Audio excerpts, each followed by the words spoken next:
Okay, good evening. All right, can everybody hear me? Julia, can you hear me? Yep. Okay. All right, I call to order the meeting of the Hamilton Wenham Regional School Committee at 7 p.m. on Thursday, December 19th, 2024, and I invite you to join us in the Pledge of Allegiance.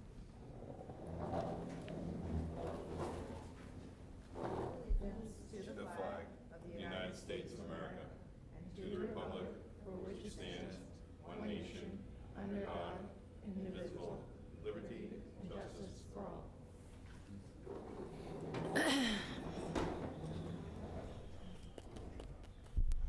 All right. Before we get started, I just want to remind everyone that this meeting is being recorded and live streamed by HWCAM, and you can watch it on YouTube. First up, we have an opportunity for citizens' comments. Mr. Tracy, do we have anyone on Zoom who looks like they might want to offer a citizen's comment? We do not. I am not sure. I'm guessing that we don't have any citizens' comments in the room. Please let me know if you do want to make a comment.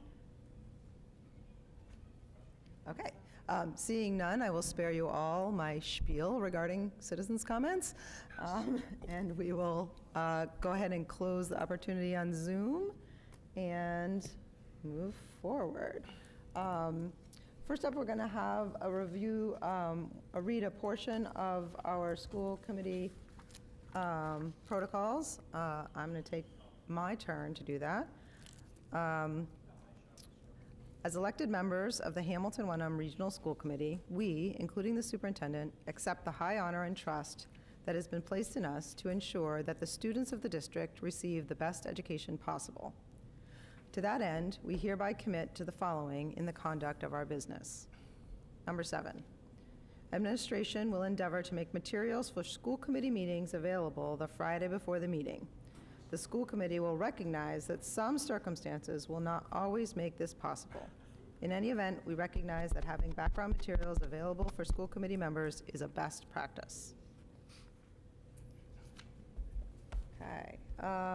Next up, we have a reading of a portion of the mission statement. Trent? The Hamilton Wenham Regional School District School Committee's mission is to ensure our schools create graduates with a passion for lifelong learning, together with the critical skills needed to maximize their potential. The Hamilton Wenham Regional School Committee will lead and inspire a district that supports and guides the superintendent to execute and achieve the approved 2024-2025 district goals. Thank you.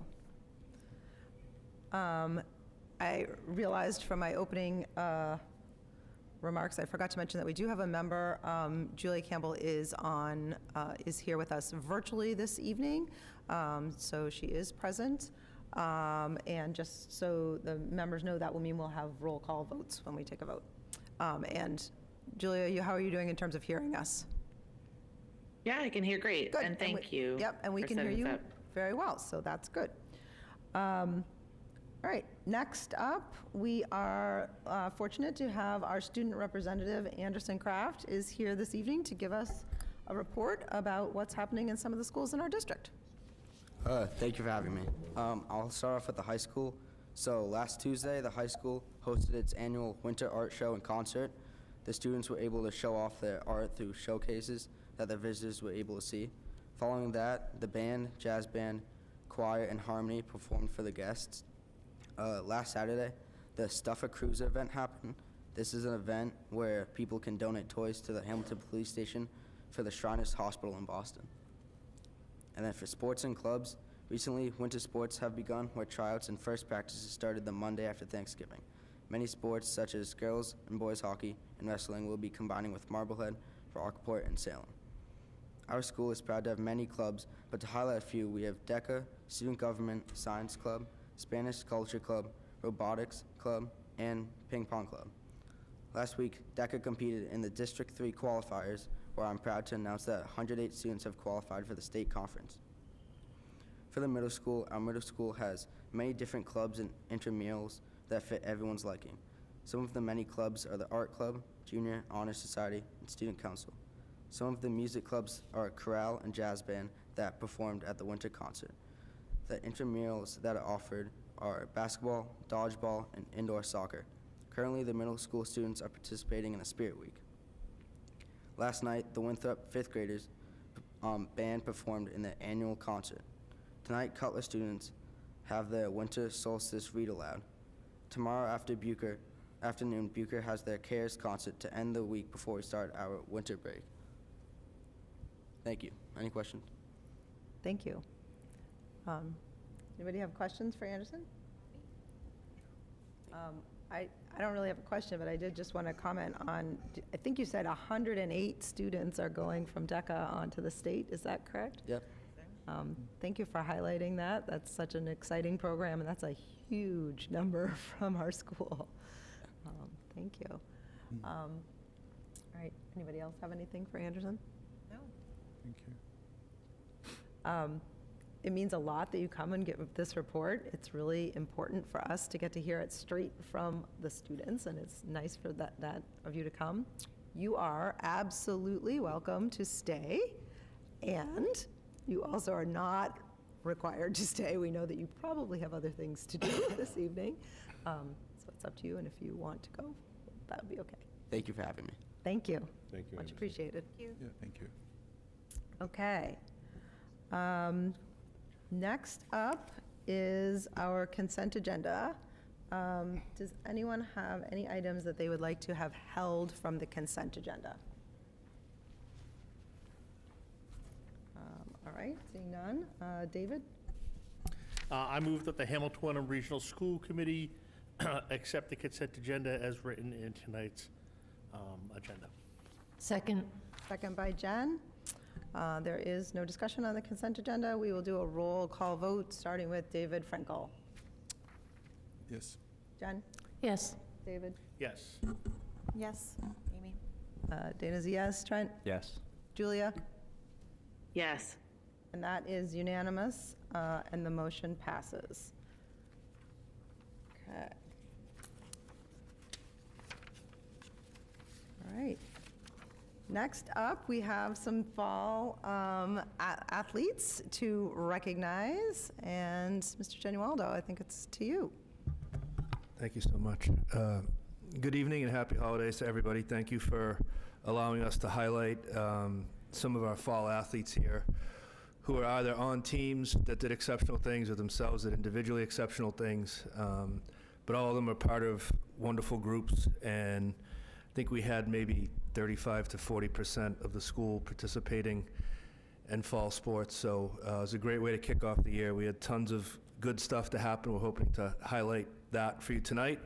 A lot of kids had practice or different things tonight, so they're off doing their winter stuff, but we're grateful for the ones that are here, and we're going to highlight everyone, whether they're here or not, and some of the best stuff that we've done over the last few months. The first team that we would like to, so I'm going to go in a weird order just to kind of build suspense.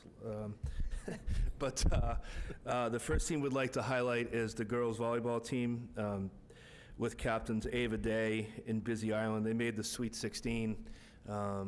They took Ipswich to the brink. They lost to Ipswich, who won their 4th consecutive state title, but if you look at the state tournament scores and all that stuff, they pushed them further than any other team they played, so it was quite a year for them. So congratulations to all of them, with highlights to Captain Ava Day and Busy Island. The second team we'd like to acknowledge is the football team, who won their 2nd Thanksgiving Day game in a row. Captains were Martin Baum, Jack Cook, Caden McCollum, and Caden Schrock, with Caden Schrock, a 1,000-yard rusher, being a first-team All-Star. Would like to next go to the field hockey team, who had their 2nd best record in 15 years. They had a wonderful season with a brand new coach who did a great job. And their captains were Samantha Nevins, Skylar Murphy, Emma Ryan, and Rowan Shekels. They played a state tournament game down in New Bedford. They didn't play New Bedford, but it was at New Bedford, and they were a low seed against a much higher seed, and they almost pulled it out. I think it was like 2-1, and they almost scored at the end. It was really exciting. The next team we'd like to honor is the boys soccer state tournament team, who made the Sweet 16 for the 4th year in a row. Their captains were Andre Graberio and Nick Stein.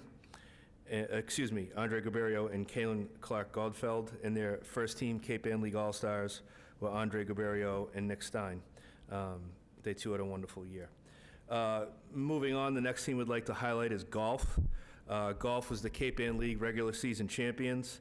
For the second year in a row, senior Cooper Miller was the Cal Player of the Year, and he was a Cal All-Star, and he was a captain along with Cam McIntosh. So now we're on the first page here. The next team we'd like to honor, now it starts getting really long, because these teams did a really, really good job. The next team we'd like to honor is girls soccer, who 4 years in a row you won the Cal? 5? Yeah, I knew it was a lot. 5 years in a row they won the Cape Ann League. Pretty incredible. I don't think they've lost a regular season game in like 600 years or something. I don't know. It's been forever, especially in the league. They were the state Final Four and runner-up. And this senior class, all the seniors that played, if you look at their kind of 4 years, they had 2 Final 8 appearances, a Final Four, state finals, and a state championship, and that's pretty incredible run, pretty dominant over those 4 years.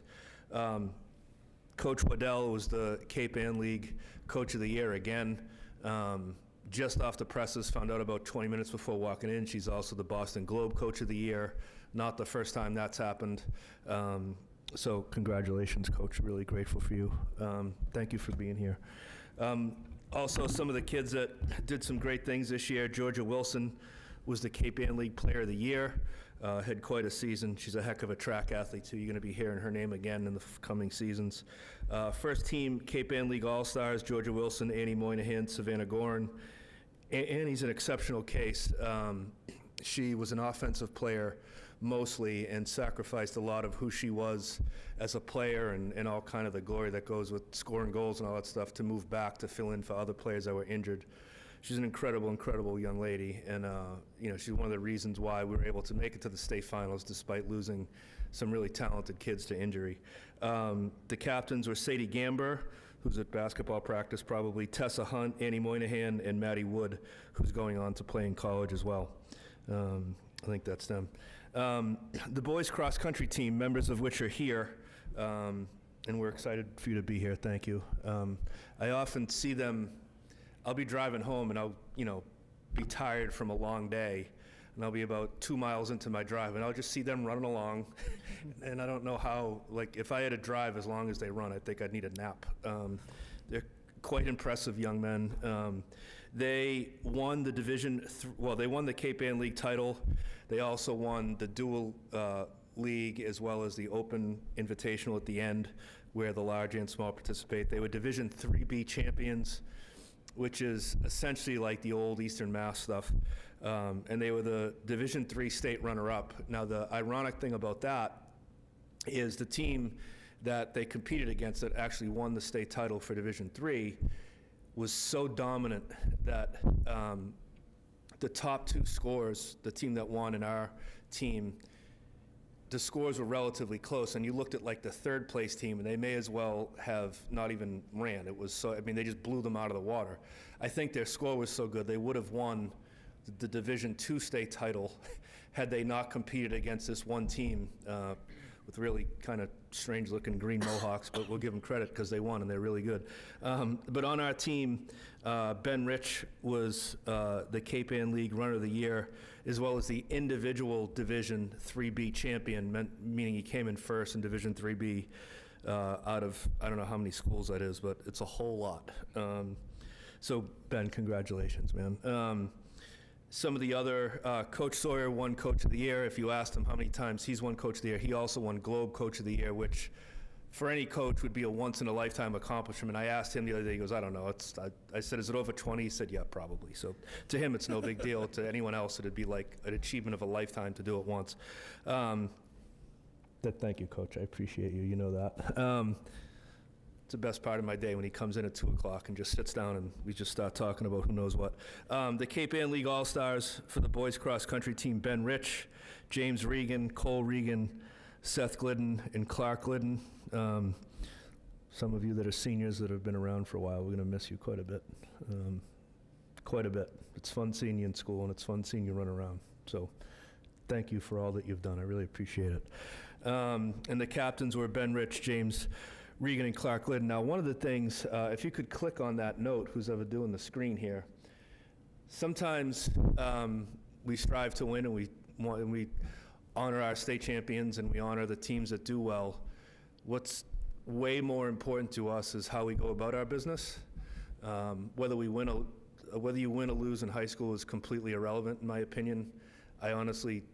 You'll never hear me use the word win once. If you look at our handbook, it says success. I don't think the word win should exist in high school sports. Stuff like this, if you notice, so you get to picture the scene, right? It's a long day. These guys have been working for 4 years toward achieve a goal that's never happened in school history, right? And they just ran the race of a lifetime and lost to just a juggernaut of a team. It's late, it's cold, it's emotional. For some of them, their careers have finished.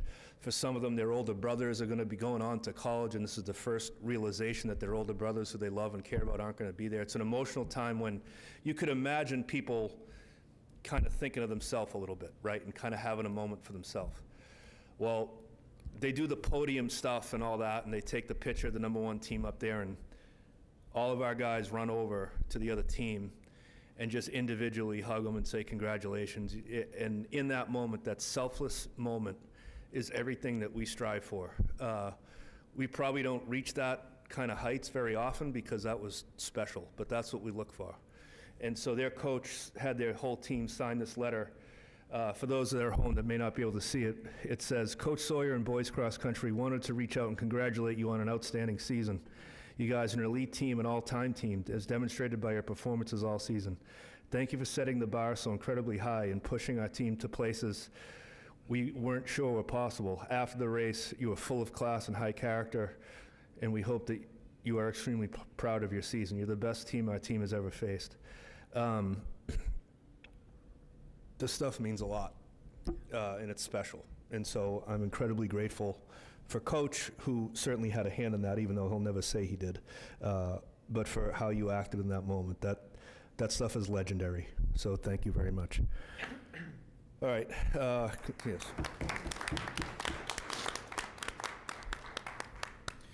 And then we have members of the girls cross country team who, I think girls cross country has won the league 19 out of 20 years, which is mind-boggling. They were also Division III B champions. They were regular season dual meet champions. They were end of the year Cal Open champions. Asa LaBelle, who's here, was the Cape Ann League Runner of the Year. Like I said, Coach has his box of plaques for Coach of the Year. He doesn't even know where they are, but he was Coach of the Year again, ho-hum, rinse and repeat. The Cape Ann League All-Stars for the girls team was Grace Rich, Asa LaBelle, Charlotte Madden, Talia LaBelle, Annalise Abers, I hope I said all those names right, and the captains were Charlotte Madden, Sarah Almeida, and Sophia Happel. They went to the All-State Championships the same day as the boys, and they won, and they didn't just win, they absolutely left the other teams in the dust. They were first by like 100 miles. They had 1 million runners cross early and finish, and it was over before the race was halfway through. It was an incredible day to watch both of your teams, but that was something special. And you guys, I know, to just think, oh, what do you do after school? Well, I go running, and we all know that it's not just that, right? You're doing hills, you're doing all kinds of Silly's Hills or whatever they're called, and all kinds of stuff that I don't even understand, but you guys are special, and so thank you for a wonderful, wonderful season. And that's it. And on behalf of all these kids and their captains and their coaches, thank you for allowing us the space to celebrate this with you, to celebrate wins, to celebrate leadership, and to celebrate things that we strive for every day. So, thank you.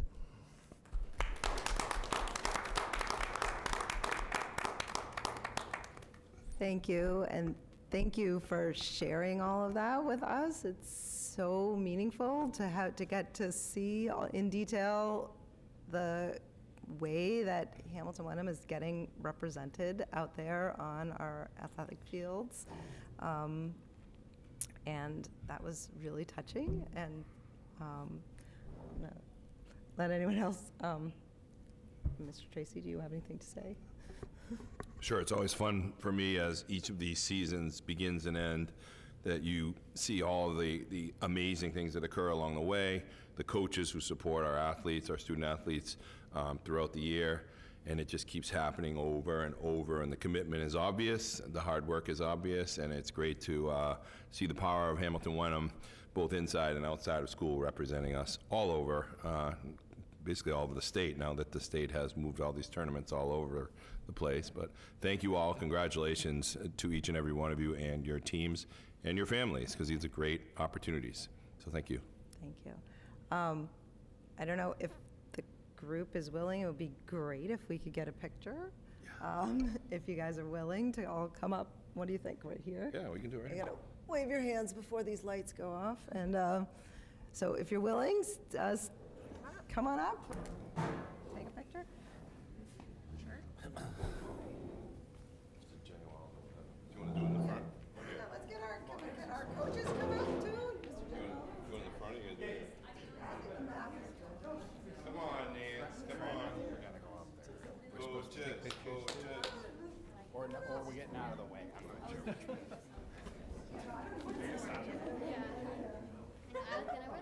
Come on, man. I'll claim these guys.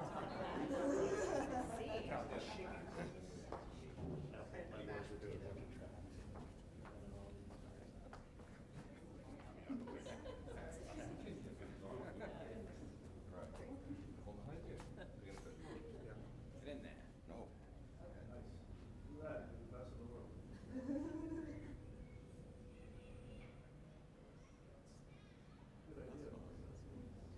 The fifth grade?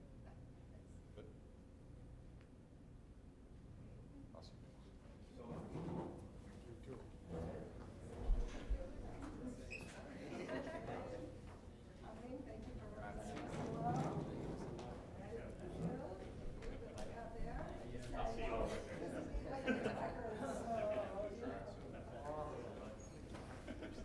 I shake my head every day. Yeah? You and me both.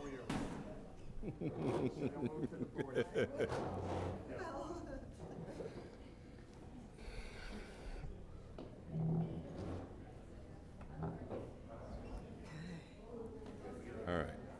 Where are we? Compliance. All right.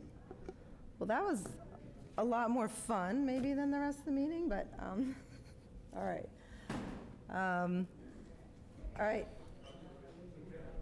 Next up, to you, Mr. Tracy, for MSBA Initial Compliance Certification. Thank you. And as we announced in an earlier meeting, we have been invited once again by the state Massachusetts School Building Authority into their accelerated repair program for the high school roof, finally, after I think 6 or 7 years of trying to get the roof on the repair list. We have finally been invited in to the process. This letter is very similar to the one we just did for the school building, elementary school building. It just outlines that we'll follow the rules of the MSBA, we'll make sure we hit all of the deadlines, and then we will work in collaboration with the MSBA through the entire process, and basically following they have a very prescribed process of that's very similar to the elementary building process, where you have we start the process on January 2nd. It's the official kickoff date for this project, and then it's a number of months of you bring on board a designer and an architect, a project manager and an architect who will do the design work, that are basically assigned by the state in this process, because it's a truncated process. It's really much faster than the school building project. So this basically outlines our commitment to them, that we'll follow the rules and we'll do all of the things that are related to the expectations of the MSBA, and essentially Dana and I end up signing it somewhere here on the bottom. It's quite a lengthy form down on the bottom. And there are 2 signatures that I sign because I sign as a regional school district. They require the chief executive officer and the superintendent in a regional school district, so it happens to be the same person. And then Dana would need approval to sign on behalf of the district. We don't know the full length of the process yet because Curtis Whiteman is managing this process, our facilities director. He'll be meeting with the contact through the MSBA to start determining some of the essential things, like what's a good number to put in for the estimate for just the design work, what's a good number to put in for the estimate for what you pay the project manager, and then it'll go from there. So he'll continue through that process, and we'll bring those numbers back to the committee as we get them. Okay. Trying to think whether we want to start off with a motion for me. The motion would be... To authorize you. Authorize, that's the word I was looking for. David, would you be willing to start us off with a motion? Am I authorizing Eric? Dana and I. Dana. Yeah. I moved at the Hamilton Wenham Regional School Committee authorize Superintendent Tracy and Dana Lara to apply for the MSBA initial compliance certification approval as presented in tonight's meeting agenda. Do we have a second? Second. Second by Amy. All right, do people have questions? No? Julia, no? No, I don't have a question. Okay. Sorry. David, do you I have a do have a question? question. Yeah, I've had some advice in the past that MSBA is not necessarily the most cost-effective route. It may be, I'm not saying it isn't, but I wonder whether we shouldn't get a major roofing contractor to give us a comparative number that doesn't come through the specification restrictions and other loadings that MSBA tends to put on projects. Because as I understand it, it's just a replacement for the roof, right? Not a necessarily newly designed roof, or am I misunderstanding what the scope is? Right, we would remove the current roofing materials and replace the entire roof with up-to-date materials. And there's also now an option to have your building solar ready. So if you want to put solar panels on that's the difference. the building, they are paying a fairly substantial cost of the solar readiness, if you will. And again, we don't know what the reimbursement would be because we don't have any numbers yet. But because they're only inviting us in, they have not agreed to say, yeah, we're going to work with you yet. We still have to go through the first stage, which is about 4 months long, January 2nd till I think April 2nd. And then we'll go through the process of vetting people to give us some idea of what these things will cost us. Okay, okay. Thank you. Trent? Just to follow up to that, at what point so the designer and the project manager, at what point in time do those individuals enter the process? Is that before the quote phase, or is that after the quote phase and before the project start phase? It's before, because they'll, like the building project, they'll do the design, they'll actually design the roof with the material and any enhancements like solar readiness, then would see a cost. So the designer would do the actual initial cost layout for us, very similar to the school building project. Like, here's an estimate, then they'll do the kind of here's the real number, and then they move forward from there. And then the project manager just manages the project for us. They don't. So those are essentially sunk costs before we know what the cost of the project is? Correct. Okay. Just like the elementary school project, we had to have 1.2 million approved ahead of time for the first 4 phases of the process. Well, 5 actually of the process. So this is very similar. You'd have upfront costs for a designer and OPM, and then they would give you an estimate, and at that, right around that same time, you get the reimbursement rate from the state.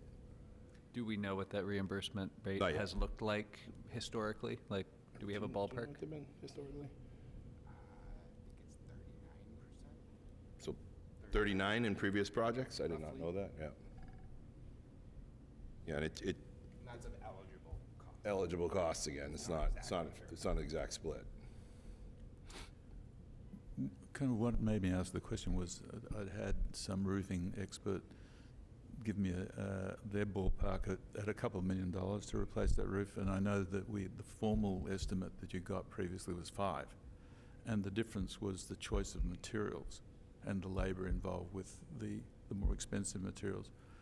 But the roofing expert claimed, and I'm not a roofing expert, that was an unnecessary premium, and those kind of roofs would normally be used on a pharmaceutical factory or something that was different in purpose and not on a school. So I'm just throwing up that caution flag that we may end up over-engineering and paying more than we would with or without a subsidy. Right. And I think that's part of the process, like learning about what the options are. You know, I don't know when it was done, 28 years ago or something. They selected a white material that is substantially more expensive than a regular roof. I think they thought it would be longer lasting. I'm not sure. I wasn't around when that decision was made, but yeah, I think we could definitely look at those options. Like same with the building. Like, oh, what if we did this? What if we did that? So it'll be the similar process, just much more truncated. Fair enough. Okay. Other questions? Discussion? Eric? I just want to just make sure everybody understands we don't have an agreement. This does not bind us to the MSBA. It just says, yeah, we're willing to work with you. So we'll go through the first kind of check boxes from January 2nd to April 2nd, and through that timeline, if we meet the things that we need to do, then they would make a decision to say, okay, we're going to work. We want to work with you. So it's not guaranteed yet. It's just we're just letting them know that we're interested in pursuing the project. My understanding is this is mostly committing us or you to jumping through a lot of hoops. Mostly that's, at this point, that's what we're committing to, right? That's what we'll be doing all next week and the week after. Okay. Hoop jumping. All right. Yeah. Anybody have anything else? On that one, no. It'd be just nice not to have a leaky roof. Say it again? It'd be nice not to have a leaky roof. It would be Absolutely. nice not to have a leaky roof. Especially that one. Okay, looks like we are ready to vote. I'm going to start with you, Julia. Yes. Trent? Yes. Dana's a yes. Amy? Yes. David? Yes. Jen? Yes. David? Yes. And that is unanimous of all members present, and the motion passes. Okay. Next up, we have two calendars to look at. The first is a revision of the 25-26 calendar, which has been previously approved. And this, I'm going to let Mr. Tracy speak to the revision. Yep. Excuse me. Thank you. As you know, through negotiations, we had changed our Wednesday schedules and had to readjust the school year accordingly, as well as on the calendar. It just gave us a good opportunity to look at the calendar itself. Through the negotiations, not only the Wednesdays became kind of a new thing for us, removing 3 out of 4 off of the calendar. The parent-teacher conferences are now built in. There are 2 during the day, 2 half days. October and November, I believe. They are also, there's also a night opportunity for parents who work during the day. So those were added in. They were not in here before this. And then we tweaked, I think in the previous, we actually did it in the previous change. We moved graduation so that it was within the 12 days from the original last day of school. And then the final thing, the piece we're still working on in the change of the Wednesdays, we're trying to figure out, in working with the state, whether lunch will be served on that early release Wednesday, because now the elementary kids would be getting out a full hour and a half earlier, 90 minutes earlier than they would have which makes serving lunch and doing classes difficult because it takes about an hour and 40 minutes to get all the classes through lunches. So we're just waiting. Eleni Burns and I met. We are looking at contract implications with our food service workers, but we're also working with the state to try and figure out whether or not we have to offer lunch or not. High school's easier. They're getting out later, so there's more time in the day to do it. So basically, the opposite happens. High school would probably have the time for lunch, and if worst comes to worst, we end up doing something like a bag lunch, but we just haven't gotten confirmation from the state of what we need to do. So once we do, I will let people know and just update that on the calendar. Okay. Jen? Will the parent-teacher conferences just be for the grade schools? Still no conferences for middle or high school? Correct. Yeah, correct. And those parent-teacher conferences, they're a whole day, correct? No, Okay, so, no. It's early release. so I guess this is really just, I want to make sure for clarity of the document. Hmm. So, should we have that mentioned on there? I don't know that it is explicit on the document, like parent, Here in the middle. I can't highlight it because it will highlight. well, so So it says early release schedule, no lunch served. That's the part we're correct. still playing with. Everything under that isn't considered early release. These are what we worked out during negotiations. Yeah, no, I think we're fine. I think I just want to say that I'm a little, so like where it says up where you are, I think it says October 28th and November 4th, parent-teacher conferences, elementary only. I think that's clear that it's early release. But I'll tell you on first blush, when I looked at it, I just looked at the, PTC is in red, and so I went over to the key, PTC, it just says parent-teacher conferences, elementary only. So you think if it said, like, elementary only, early Release or something. I'm just talking, I'm not actually talking about the actual schedule, just about You're the just clarity. adding it down here at the bottom? Yeah, well, I'm just, like, it yeah, I hear makes what it you're quite clear, I think, the way it's written right now, it's quite clear if you had a high school student, you would be clear that they would be going to school that day. Yep. But if you had an elementary school student, I'm not 100% sure that you'd know it was a half-day or early release day, excuse me. I don't know, Okay. just a thought. Even though it's listed above? It is listed. Yeah. That's just my thought, I don't know. Okay. whether No, other I people understand what you found that. mean, because I You want think, to add in the parentheses where it says elementary only early release? Down at the bottom section? I'm not sure. Anybody else chime in with what they Well, think makes it clear? I do what you do, like, I would have looked at the grid first and felt like PTC was just a day off. So, I know we can't really fit PTC/ER in the grid, but is there some way to, and it could be try that, I don't know. I guess we could, there's room at the last day of school, we do that, like 180/LD, so I wonder if we could do PTC/ER with an asterisk to note that it's only for elementary school. If I was going to fix it, I'd fix in the key, Yeah. put the parent-teacher conference, early release elementary only. I think that works, because Yeah, the schools are okay. really good Yeah, about I think early- communicating, what the day is gonna be like. Yeah, I actually want to emphasize, I do think that Amy's right, that the schools are really good. I actually don't really have visions that, on the day of, that parents and guardians would be confused. I'm more thinking like when someone is planning out the year. Yeah, So, if they're looking at it months in advance, they might think that is an entire day off from school. Yep, That- we'll add that. We can add that. We'll add that in. Sorry to, No, I'm sorry. yeah. We'll do it on both, because there's actually a second calendar that's Yeah. set up the same. I think especially where it's new, like parents will need to get used to that. Of course. Did anyone else have questions? I don't think so.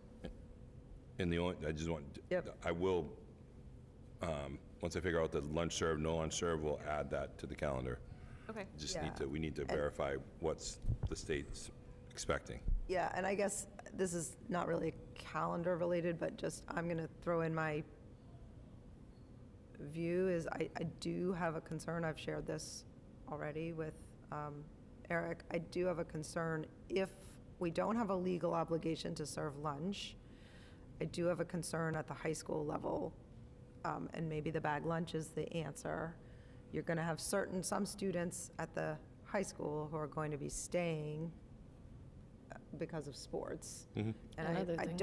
I'm concerned, I'm not so concerned about elementary students leaving at 11:15 Without eating. because they're right. going to be leaving. But if you're a high school student who's needing to stay, I do have a concern about making sure they have something to eat. In my conversations with Elaine, it's more than likely the high school kids would be served because they literally come in, get what they want, and leave. Yeah. So it's much Yeah, right. easier. And whether that could look like a bag lunch, I'm Yep. comfortable with it looking different. I'm just not comfortable with kids who've got to go to sports practice, maybe not having Yep. access to And something. we still have to, I think it'll end up that because the high school kids are here to noon time, that we'll have to serve something at the high school level. It's just, our question is specific to the elementary swap in time. To follow up on that, if a family's food insecure and that's their lunch, then not getting it even at the elementary level. That's a good point. Could be, and that would probably be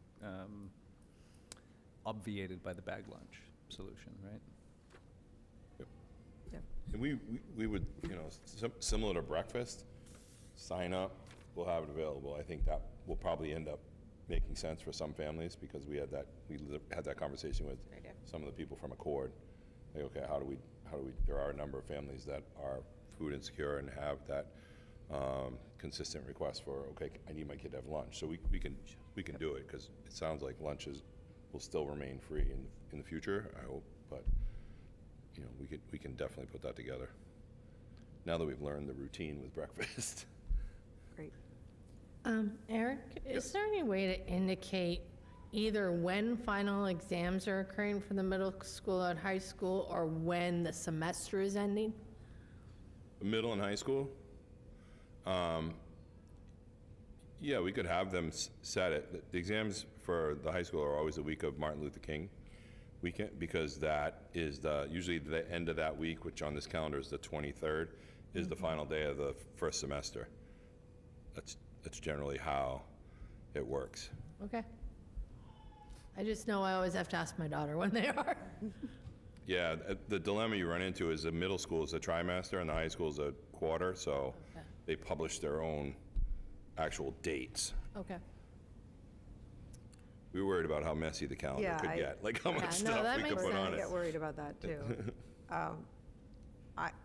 I just have one more question, is that I know I believe this has occurred, but I know per our teacher contract that the union has looked at this.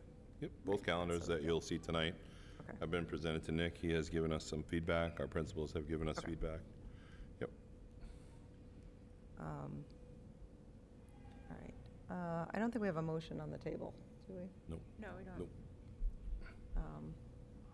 I moved up the Hamilton Wenham Regional School Committee, vote on the revised 2025-2026 school year calendar as presented in tonight's exhibit. Second. Vote to approve, right? What did I say? Vote to. Vote on. Oh, vote to I approve. heard a friendly amendment there. Yeah, sorry about that. All right, do we have a second? Second. Second by Amy. Is there any further discussion? Okay, let's start with you, Trent. Yes. Dana's yes, Amy, Yes. David, Yes. Jen, Yes. David, Yes. Julia, Yes. and that is unanimous of the 7 members present, and the motion passes. And now, on to 2026, 27. So far away. That seems like a really long time from now. Yeah, it's actually a requirement of the teacher contract to have 2 schedules out there, and I think Nick and I both understand that this one will probably change along the way as we move forward, but we wanted to have it drafted and ready to go. It represents the same adjustments that we made on the previous calendar. we feel like we got everything similarly, and again, the lunch piece will change as soon as we get some information back from the state. Well, this is why I messed up that last one, because I was actually entering Dante's date of graduation into my calendar. And this graduation date actually moved back to June because it would have fallen in the holiday weekend. Oh, Labor Day weekend. Memorial Day, rather. Yeah. All right, so is there any, people have questions, comments about this calendar? I don't think so. No. I assume the similar comment about the, making clear about the parent-teacher conferences yeah. would be, yeah. All right, David, do you want to have a motion? Sure. I move that the Hamilton-Wenham Regional School Committee vote to approve the 2026-2027 calendar as presented in tonight's exhibit. Second. Second by Jen. Are there any questions or discussion? No. All right, seeing none, I'm just mixing it up. Let's start with you, Jen. Yes. David? Yes. Amy? Yes. Dana's a yes. Trent? Yes. Julia? Yes. David Frankel? Yes. All right, and that is unanimous, and the motion passes. Thank you for that work, Eric, and to the leadership team to figure all that out. All right, set for the next one? Next, oh, I'm sorry, yes, next is the NEC annual report.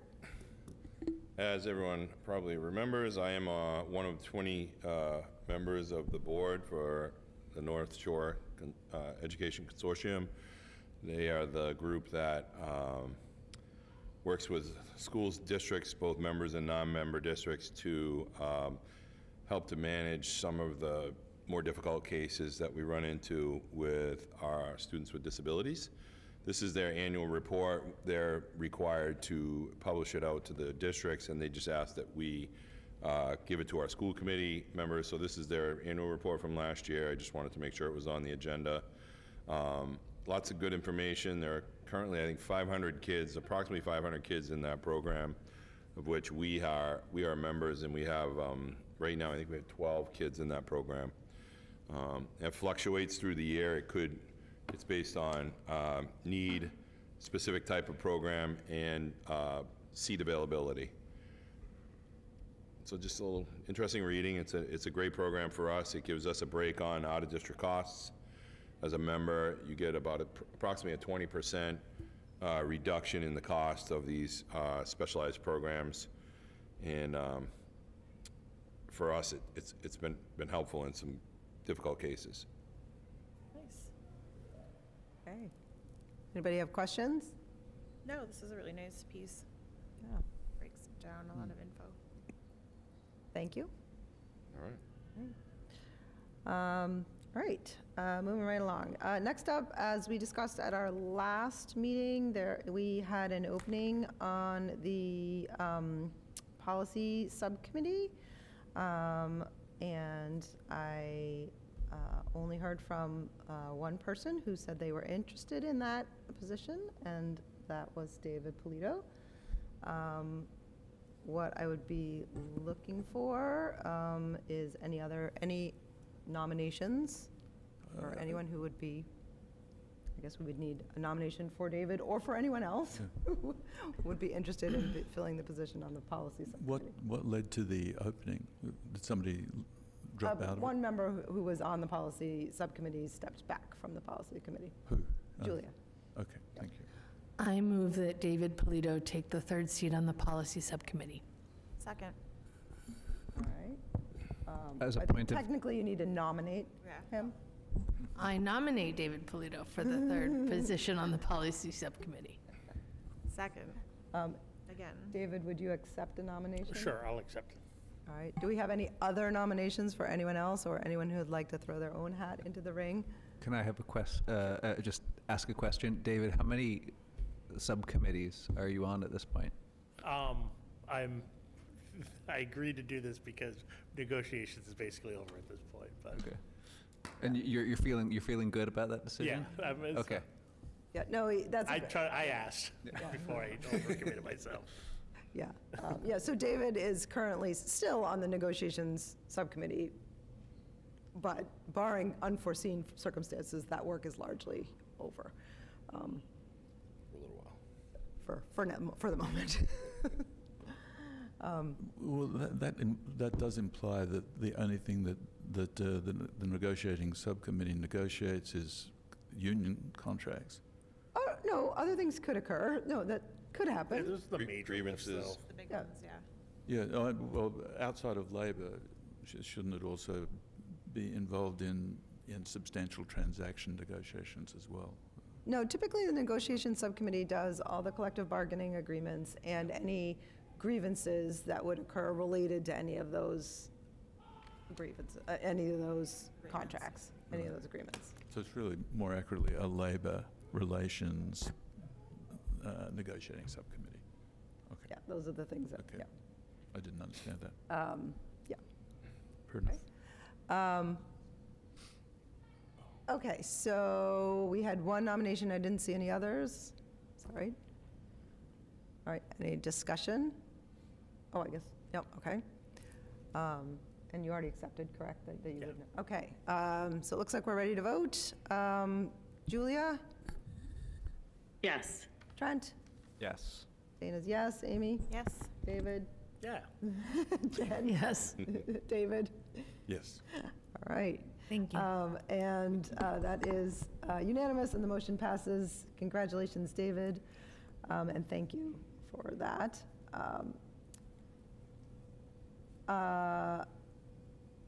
Amy? Yes.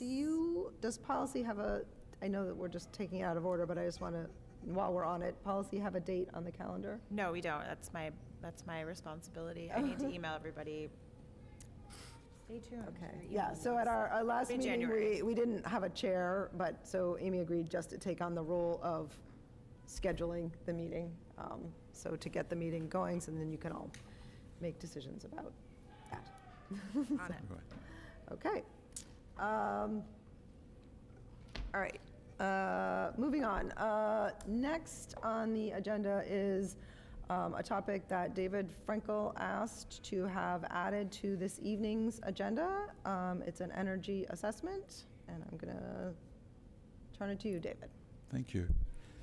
Yeah, what prompted me to start to look at our energy consumption and what we could do to. I'm sorry, can you talk right in so that I can hear? What prompted me to look at this was Vinnie last meeting pointed out that there was a 40% rise in our electricity rates, and I thought, well, that's a worthy place to look to see is there anything we could do to mitigate that. And so I tried to look at what analysis we've had in the past, and what I did find that I hadn't been able to find before with our previous facilities manager, that was, I think it predated him. Back in 2016, National Grid funded a study for the high school and the middle school, which is substantial in size and is a very detailed, very technically complete kind of study to show where improvements could be made. And in fact, $500,000 worth of investment improvements actually did take place. And that explains how the high school has some very good heating and air conditioning and ventilation and CO2 controls and all kinds of capabilities I wasn't fully aware of. It didn't do that for the classrooms. And of course, all of the other classrooms and buildings have not had this work done. What I then found out was a couple of things. One is that National Grid will actually fund a study, and they call this a comprehensive building assessment, where they will basically provide the funding for an architectural engineering company or an expert company in this field to come in and study each of the schools and produce this kind of report. And the report will identify where there's investments that make sense from an energy payback point of view. It may also be the vehicle to end up with the kind of heat pump technologies or energy recovery ventilators, and the heat pumps could end up actually providing air conditioning, in effect, in the summer, or in the edge of summer that we have difficulty with.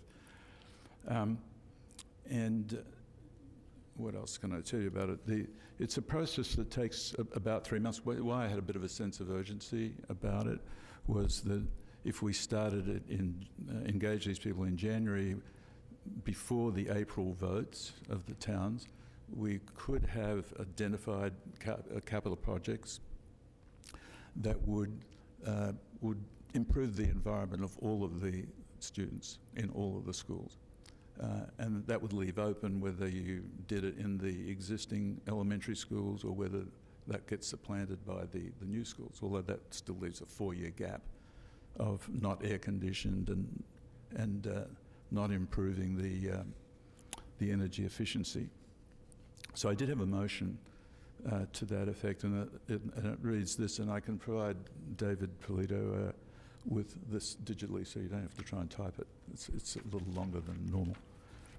That the superintendent be tasked with initiating in early January 2025 with National Grid funding, conducting comprehensive building assessments of all 5 schools with a view to creating capital projects in time for consideration in April 2025.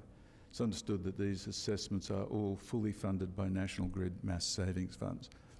What I didn't mention is that turns out that the other thing that National Grid mass save provides is really significant rebates and other forms of funding that make the installation of these new technologies way cheaper than it would otherwise be done. I only found that originally myself.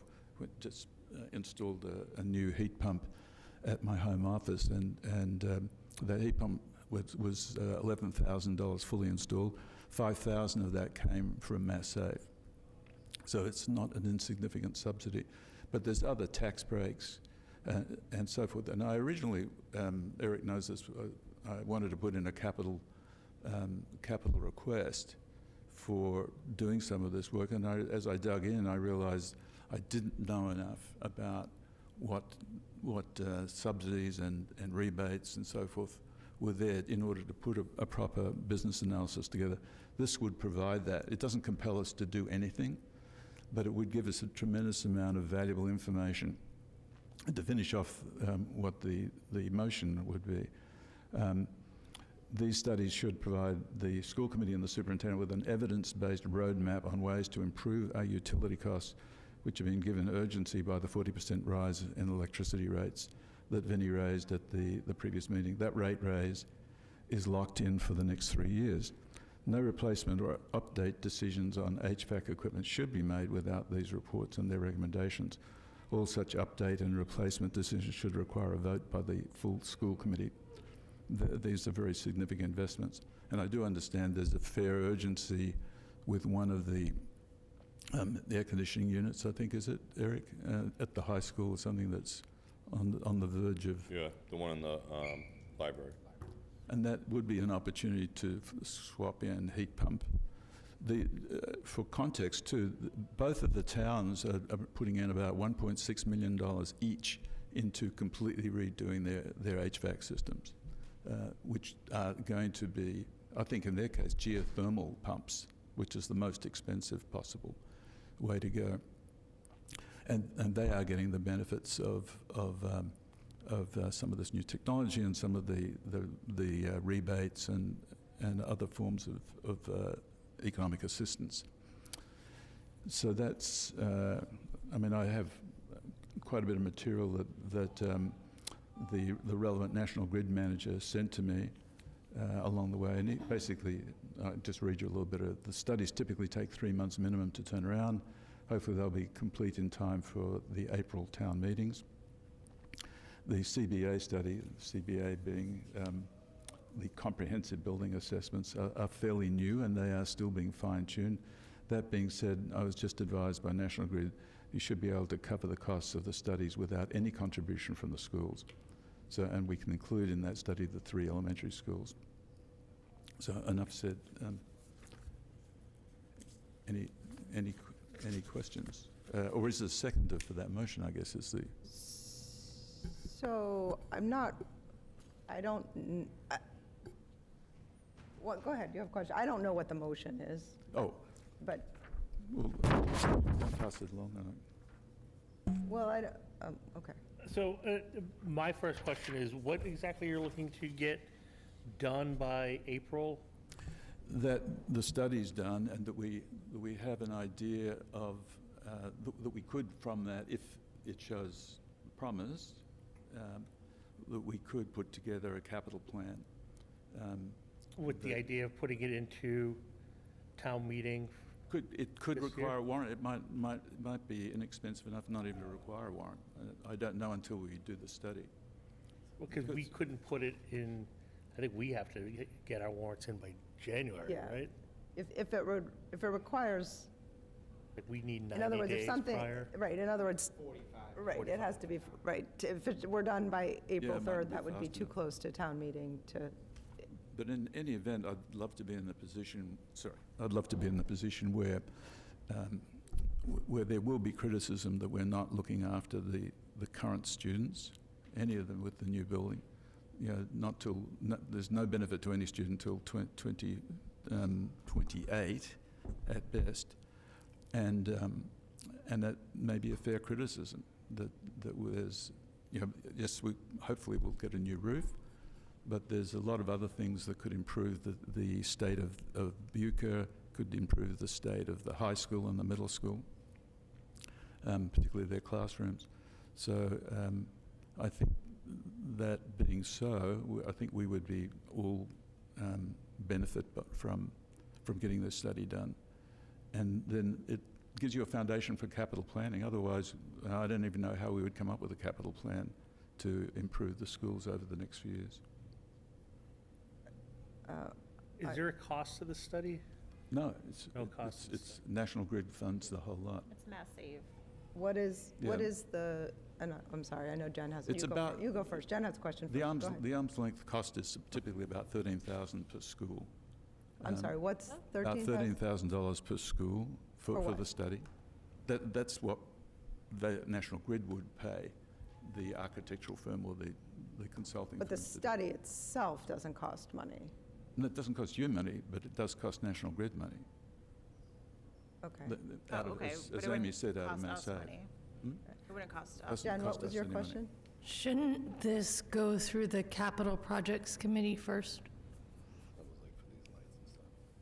I was actually thinking that, I remember a few years ago, we got presented a list of projects, you know, to go through our facilities that I could see this being a good fit for there, sort of prioritizing where we're going there. I'm sorry, David, I can't hear you. I'm sorry. But a few years ago, we were presented with a list of facilities projects and sort of a possible timeline on that you know, hasn't been updated in a few years, and I'm sure, I can probably guarantee it's on the list of things that he's looking to be doing. January? Yep. That I could see this being a really good fit for there, if it's not already in the works, because I would imagine that, you know, everybody is reacting the same way with that increase in, you know, costs on our electric bills on this new updated contract. So, I mean, I like the idea, and, you know, but I think that's the place where it actually goes, excuse me, to fit into the larger timeline of facilities-based capital projects. My mind is just shutting off as I'm speaking. Yeah, I think that's what I was wondering about, whether it should go there first. Yeah, so we'll have the updated state of the facilities report, which is what you were talking about, that'll be coming, I believe it's in the second meeting in January, that Curtis Whiteman has been working on, trying to put together, while also balancing, holding all the other things together like boilers. Point of order. We're discussing, but is there a motion on the table? No. No, there isn't a motion on the table, and I guess, Motion. Well, I did, You made a I motion. tabled the motion. There's no second. so I don't think, I think there wasn't, I think you did read it, Yeah. but I don't think there was a second, because I think you were kind of in the middle of everything. So if Yeah, someone is ready to second it, that's great. I personally would need to hear it again. And David Frankel can certainly read it. It's his motion. There's no, or you can, whatever. Welcome It to read doesn't it. matter. I So think that we we have can a fully second. understand what the actual motion is. I can read it, I don't mind. Want me to reread it? Sure. I move that the Hamilton Regional School Committee move that the superintendent be tasked with initiating in early January 2025 with the National Grid funding, conducting comprehensive building assessment of all 5 schools with a view to creating capital projects in time for consideration of April 2025. It is understood that these assessments are all fully funded by National Grid Mass Save funds.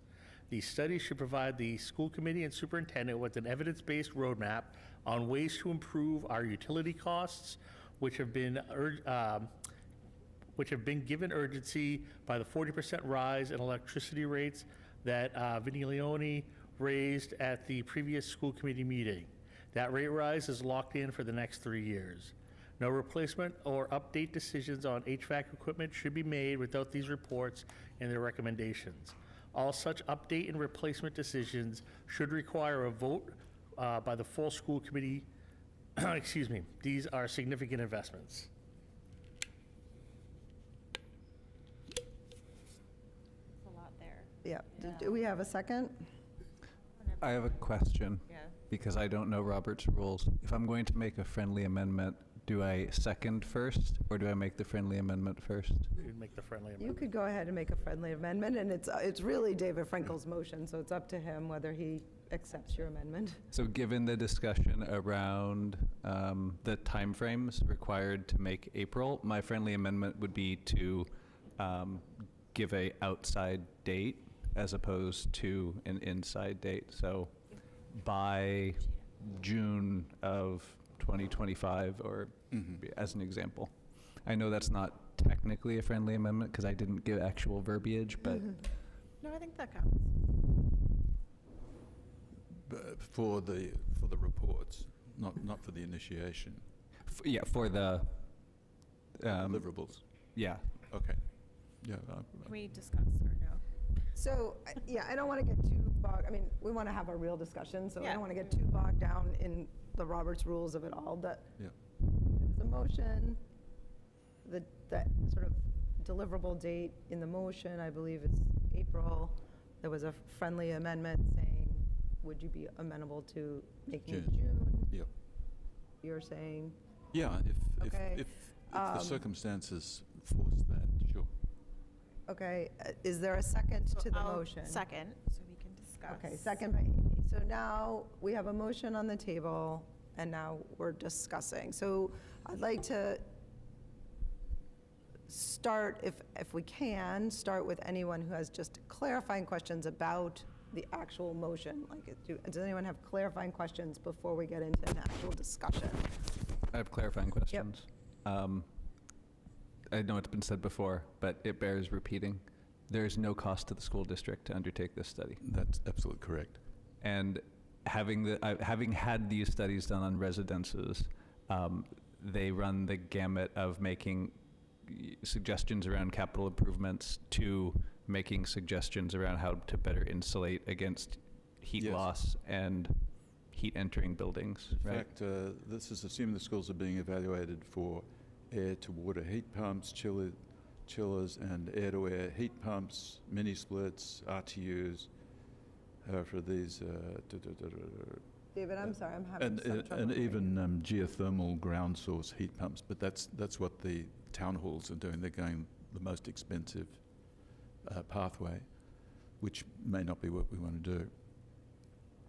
But there are a bunch of alternative ways to deliver better heat and some air conditioning that we don't have at all, with a couple of rare But to be within exceptions. the four corners of the motion, the idea is it would be, an assessment would provide potential alternatives, potential suggestions. Yeah, and the impact on electrical infrastructure internally, and assess, something that Eric's raised before, is there sufficient capacity? And if there isn't, what can you do about that capacity, and so forth? So it would just give us a factual foundation from which to make capital suggestions. My only concern about putting it into the capital subcommittee, there is no capital.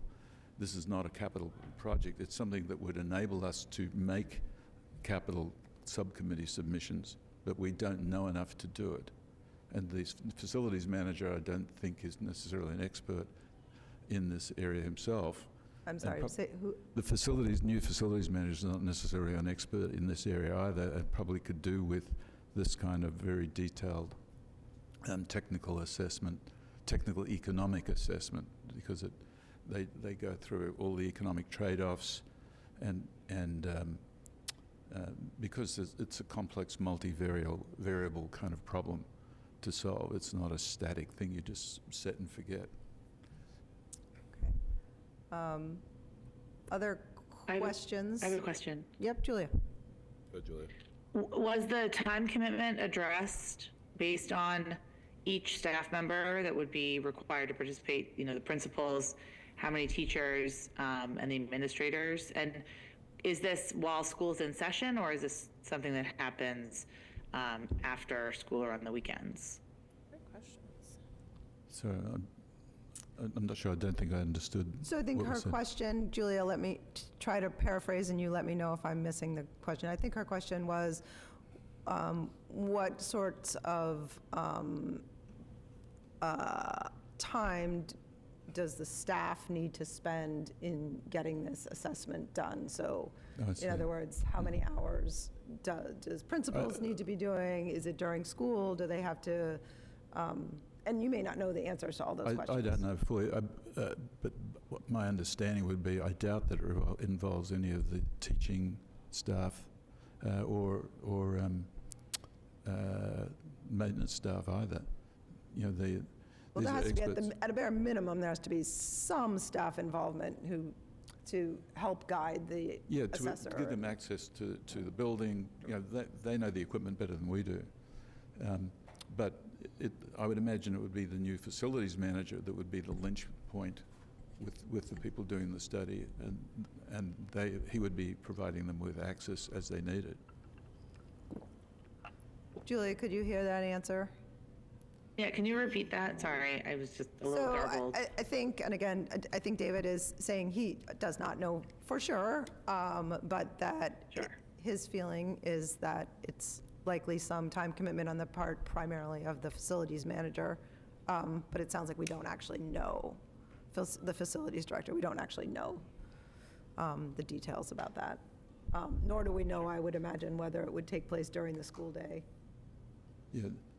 or not. Okay. Yeah, some of it would. I imagine because they're looking at the room loads, peak loads. They're looking at the schedule to see whether the current systems, for example, don't overventilate when the rooms are not occupied. There's a whole bunch of dynamics that go on, and they'll be looking at, well, how automated is that in the current system, and what would be the benefit of automating it further. We've got air ventilators, but they're not energy recovery ventilators. Or how much would you save in energy by making them energy recovery ventilators? So that's a lot of that is looking at what's there, looking at the specs, maybe making a measurement, and then coming back and calculating what the difference would be if they changed out equipment. And it's detailed work. It's kind of predictable energy engineering work. So at this point, I was still trying to make sure that we're just asking questions, make sure people understand, and then there's certainly room for discussion. I know both of you have, go ahead, Jen. So won't this entire team have to be quarried and fingerprinted to come into our schools? Yes. And who, I mean, I love the idea of the assessment by itself, assuming we don't have to pay for it, but it seems like there might be a large number of extraneous charges getting added on pretty quickly. I'd imagine National Grid has teams set up specifically for this scenario. I don't know. That would be my question, is if they do. Yeah, I mean, other contractors we work with pay for their own. Okay. We do the Corey checks. There's no cost to that to anyone.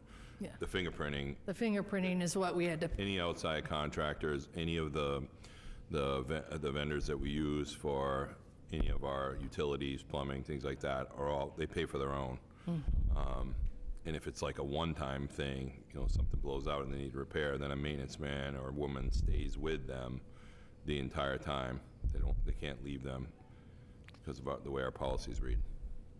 By the way, I'm happy to make a digital copy available to everybody of that past report of the high school and the middle school, to just to see what the detail is they go into. Trent? I was just going to ask, they look at all electrical efficiency, right? So like, are the lights efficient, right? And Including if- whether there should be a swap out of if there's still some incandescent or neon tubes versus LED arrays and so forth. Yeah. And when we had it done in our house, they gave us like, here's 50% off on the purchase of these. Yeah. So this is the same. This is It's the that same same thing. thing, right? Yeah.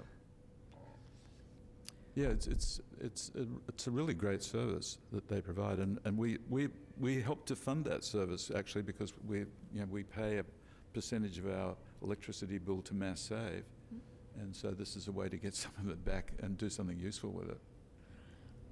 I really like the idea. I'm not comfortable with bringing, I know we kind of discussed this already with the friendly amendment. I just don't want to bring something extra to vote on at town meeting when we're not sure about the status of existing building projects anyway. So I agree with, if we do something like this, to kind of push the timeline a little bit, just so once we know what's going on with our facilities. Yeah, no, I don't want to try to force it to town meeting.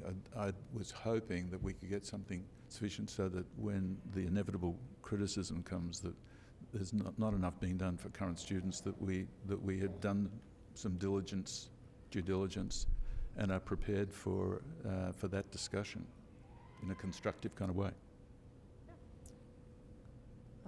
So, I do have a couple questions. I'm actually going to ask Eric a question about. Sure, go ahead. So, in January, when our new facilities director comes and gives an update, like, is the idea of an assessment something that's already on his radar, or is this the first time it would be something that, like, is that something that you've all, Yeah, it's probably, yeah. right? He's literally been bombed since he started. No, I guess that's what that's kind of part of my question is, I mean, Can I just offer a Yeah. comment to help with this? Vicky Masson, the town energy manager, is a resource that would, as from my understanding, willing come in and help him in this. That's what her job is. She's helped put together the town hall things, and so I think there's legitimate concern that it being new and there being a backlog of things in the facilities. You don't want to drown the new manager, but I think there's willing and very competent and qualified help that could be brought to bear on this, again, without any charge to us. Well, I mean, at the same time, I think I'm kind of along the lines of where Dana's going here is, I would love to say to Curtis, this is something that we're actually interested in, and see where it fits in to his, project list that he's putting together right now. To have him presenting this, comprehensive list to us, and then sort of, even just saying, well, we'll have someone else come in and do this for you, sort of superseding everything that he's doing, I don't think would be fair. Nor would it be fair just to throw it onto his agenda with the timeline without knowing where he has anything else stacked up. But I do agree that it's a great resource that we should be making sure we're taking advantage of. And I have no problem sort of saying that, I'd like to have him add this to his list where he sees, where he thinks it makes the most sense. Understanding that, of course, cost savings and efficiency is, of the utmost priority in his position, so. But at the same time, respecting that he is the expert that we've hired to do this. Go ahead, Jen. Are we still in question mode? No, I think sounds Discussion like we're mode. moving to discussion. Go ahead. Yep, move to discussion. I like the idea of doing the assessment, assuming it costs the school nothing. But there's a lot more in that motion than just saying, let's do an assessment. I think that motion, if what we're going to vote on is whether we want to put it to Curtis to look at the possibility of doing this assessment, that's one thing. But there's a whole list in that motion that goes like above and beyond just sending out an assessment. And some of it worries me because I do believe that it is meant to bypass how we normally handle capital projects. Okay.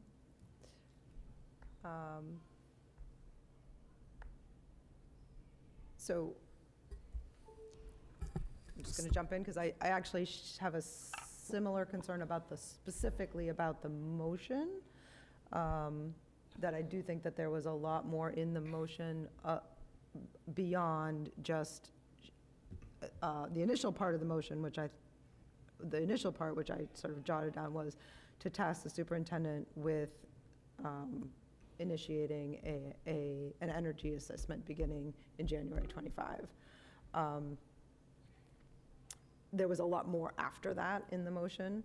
Well, I'm certainly willing to No, this is why accommodate we're having a discussion, but reduction in the we do scope. have a motion, so from a Roberts Rules point of view, like that specific motion is on the table. Yes. So we need to discuss that specific motion. It does not mean that someone couldn't afterwards make a separate motion, another motion, like that could happen after we discuss.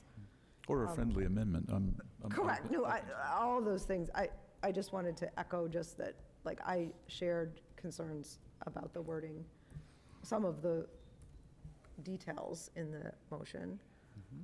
I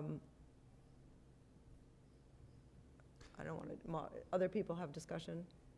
Just, I think what I'm hearing is that people are comfortable with the idea of tasking the superintendent to direct the facilities manager to explore the feasibility of an energy assessment, and to present a determination of the feasibility at a certain date in January or February or something like that. That's what I think I'm hearing. I don't know if that's accurate. No, I think that's good, because I think a good time to hear from Curtis about that would be at the State of the Facilities report, because, he would have a chance to look at it and like figure it out, but he'd also have a chance to put it in order in terms of that and other facilities projects that we will find out need to be done, because I'm sure they're there. And like kind of where this falls in in his priorities. And bandwidth, right? Yeah, his priorities and bandwidth, because again, I don't want to take our facilities manager or anybody else who's on the school staff and say, okay, you have to do this if it's not something that we're going to act on. And while I agree that it would be wonderful to have new ventilation systems in the schools, last year when we looked at capital projects, we were looking at capital projects that had to do with safety of the schools. And so, like, I think Curtis, sorry, I'm awful with names, is probably the best person to like take this information and take the other information he's collecting on the facilities and like put it in a more global perspective. Because I just hate to do a project, an assessment that sits on a shelf for another, 2 or 3 years to the point that we have to have it redone in 2 or 3 years. I'm just laughing at all the books that used to be in All the books. Eric's office. all the That was showed just them all me. of- I saved them all. So is there other discussion about the motion that's on the table? Yeah, the other thing is, I think if it's referring it or tasking Eric, he would naturally choose how he wants to task his own team to do it and how he would interact with these the consultants at National Grid Fund. So that would be obviously at his discretion. So, I don't know that the new facilities manager is an expert in this area anyhow. I hadn't seen any evidence of that one way or the other, actually. Is he expert in energy management and HVAC systems? I wouldn't know that he is an expert. Okay. Does have knowledge. He's kind of a jack of all trades because of the issues that he has to deal with in our district. Right. Electrical, plumbing, roofing, concrete, dirt. He's into it all right now. Right. Boilers right now. Yeah, well, that's why I think having some concentrated expert help would probably be doing him a service. Yeah, but he would still have to manage the project. Yeah, Yeah. that's right. So I just wanted, for my own discussion, I just wanted to say that for me, my own personal discussion is that Trent articulated well where I am right now, and I sort of wish that I had recorded that so that, but. I have something written. Yeah. So Trent expressed accurately, I believe, where I sort of see, and I think David sort of articulated a little bit, the concept of an energy assessment is something I am very open to. I am uncomfortable at I think this conversation is really good to have in this meeting. I think this is a good conversation. I'm glad we're having it. I'm uncomfortable having a vote in this very first conversation saying, for me, tasking with specific dates and tasking. So I'm uncomfortable with that. But that's just me. The technical term, by the way, is a comprehensive building assessment. That's what. Oh, it's not energy assessment? No, it's called a comprehensive building assessment. Comprehensive building assessment. All right, is there any further discussion, and then we can get moving to vote, because I know we still have a lot of other things.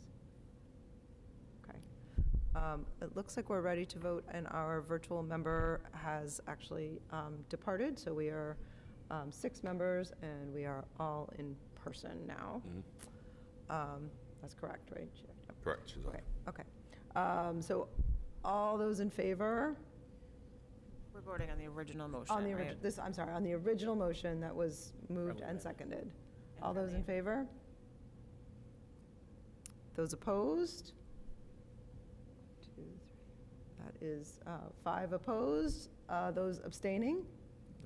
All right, so that is 0 in favor, 5 opposed, 1 abstain on the original motion, and the motion fails. Anyone have anything else to add? I'd like to make a motion. Okay, Trent?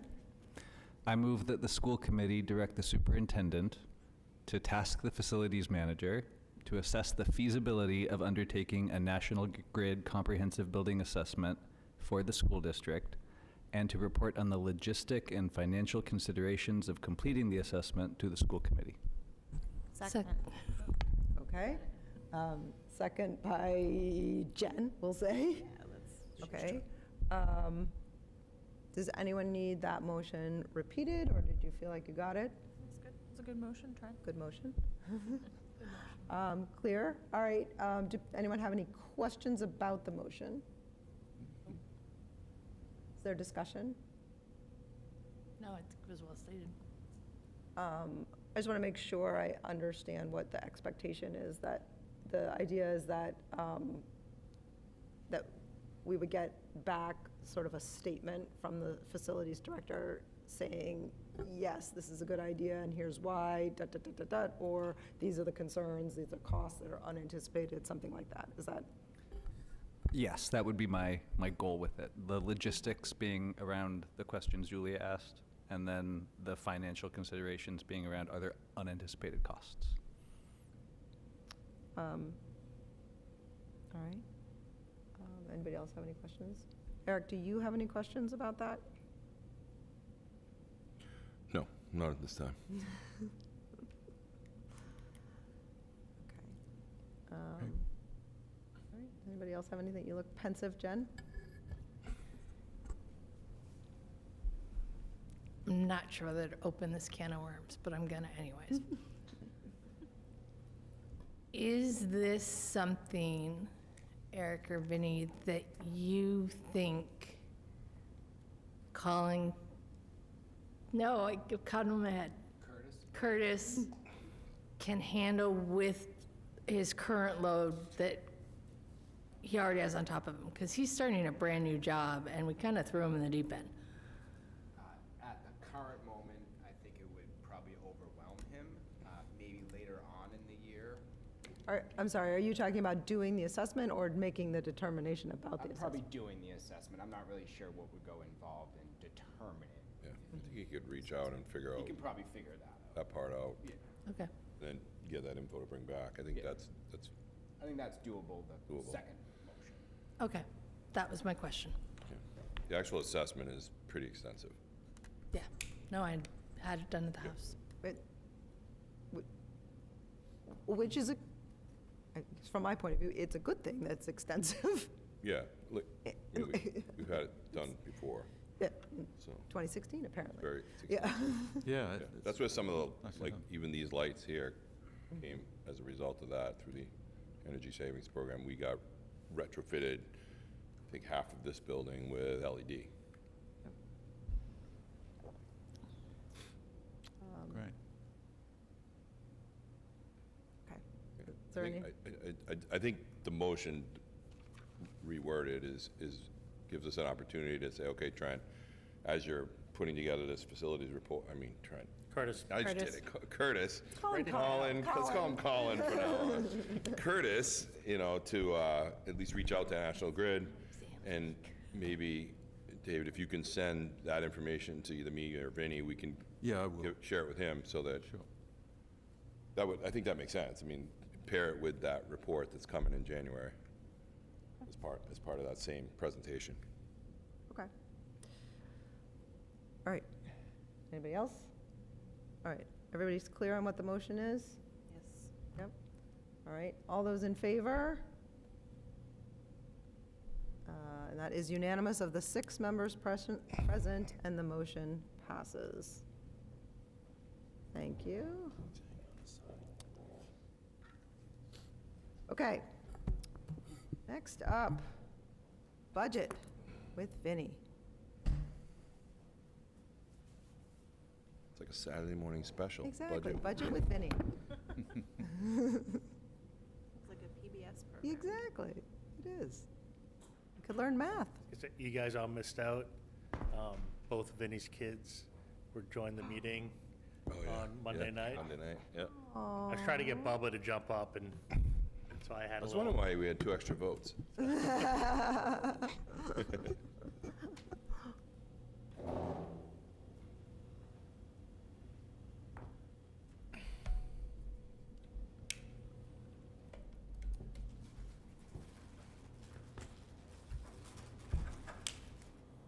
I'm on the wrong.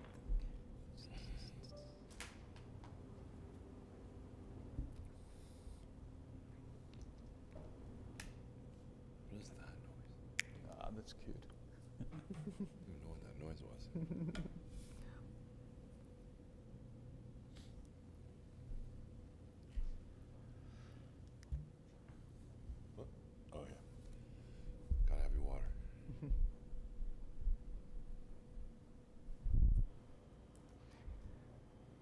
thank you guys for joining us tonight. We are here to update you on the superintendent's FY26 preliminary budget recommendation. So what has changed tonight? There's a few items we need to go over. Specifically, our Essex County retirement appropriation was received by PURAC last week, so we have some updates to present there. We do have a minor transfer of a 1.0 special education ESP from the Bucher to the middle school that I will go into in a little bit more detail. That is not a major change in terms of the budget, but nonetheless is still a change from the prior presentation. We do have a 0.5% COLA reduction on the budgeted amount for teachers that I will also go over.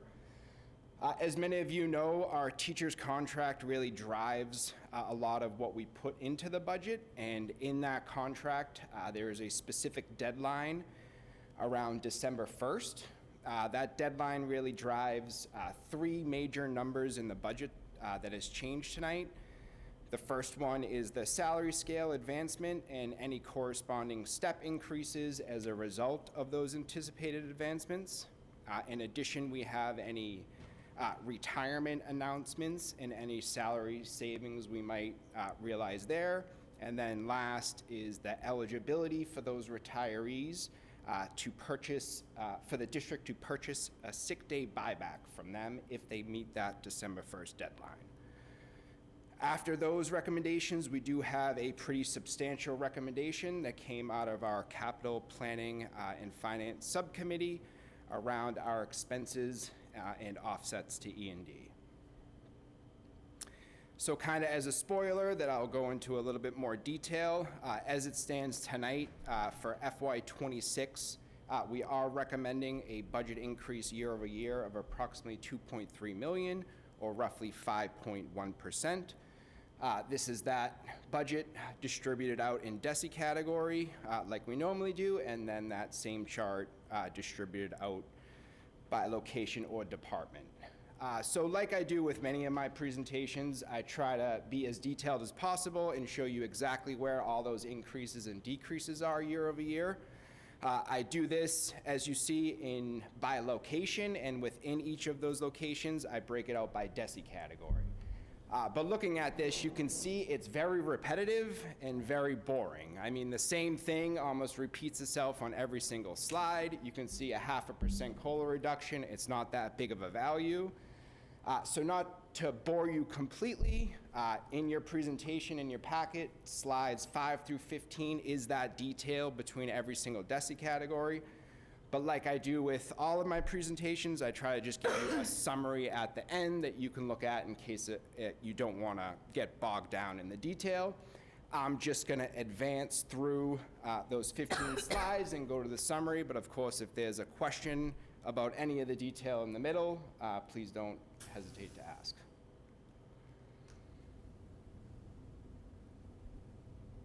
I got one more. Okay, so tonight the biggest change from the presentation presented on November 21st is our salary scale advancement. This is the December 1st deadline that we discussed.